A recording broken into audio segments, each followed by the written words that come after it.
Well, Omar Hilale is Morocco's ambassador to the UN. You're joining us live from UN headquarters in New York. Sir, it's a pleasure to have you on the show. Explain to us why Morocco felt it was necessary to pass a resolution, put this text to the members of the UN General Assembly. Good afternoon, Doha. Morocco felt it necessary, if not imperative, to do something. Because what's happening this last weeks, that people or some persons are burning the Quran and burning holy books just to, I don't know what they are or they want to express. For us, it was very important that we have a reaction by the United Nations. We agree that many countries have condemned that. There was also reaction by the Arab and the Muslim world. But it was not enough to stop this kind of defamation of a religion of 2 billion people all around the world. Of course, during the discussions, there was a lot of arguments that have been presented, not on the fact to condemn this act, but the reference to the international law. And we say to our European colleagues that it's high time that the UN condemn such act like that. We will prevent the hate speech. We will prevent also a kind of, because this act is a hate act. It's an act that is provoking. It's an act that is just giving opportunity to extremists. Well, sir, this is exactly what I wanted to ask you about. Active. You said this is what we say. You just addressed European nations.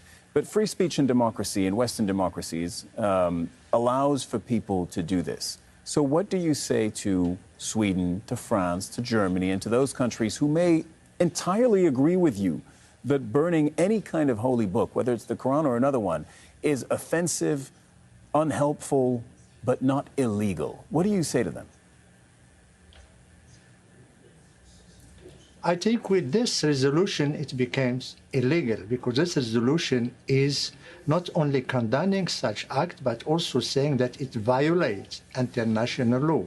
And I have a question to all these people who are talking about freedom of expression. What this act is helping the freedom of expression, if not fueling hate, fueling extremism, and antagonizing 2 billion people? Muslims, we are for the freedom of expression, but the freedom of expression in Europe should also respect the freedom of faith, the freedom of having its dignity as faith, the freedom of also being safe and not be attacked by people. That's the only reason. Those who are doing this, they are not doing it because they believe that it's freedom, they are acting as freedom of expression. They are doing it because they are extremists. They are doing it to provoke Muslims. They are doing it because they hate Islam.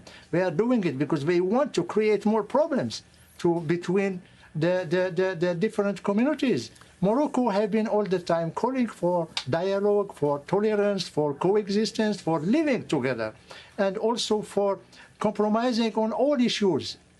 But unfortunately, we disagree with our European colleagues and friends on the expression of freedom of expression, because there is already in the Pact on Civil, Economic and Political Rights, Article 19 and 20.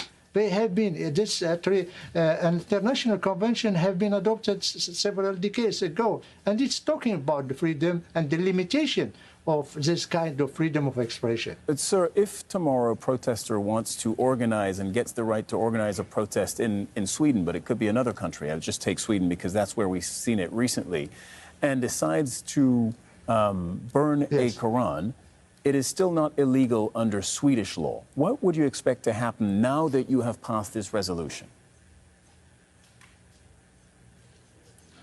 I think depending on the legal system in the world and in each country, there are countries who are saying that there is prevalence. International law is above the national law. So if it's the case in these European countries, normally they should adapt their national laws and regulations to the international laws just to preserve the peace, the harmony, and the coexistence of its citizens and also or the people who are living in their countries. There is a necessity of a conformity of the national law with the international law. The resolution of yesterday is a historical one. It's a milestone in the fight against all kinds of hatred, all kinds of attacks against holy books, churches, synagogues, mosques, hospitals.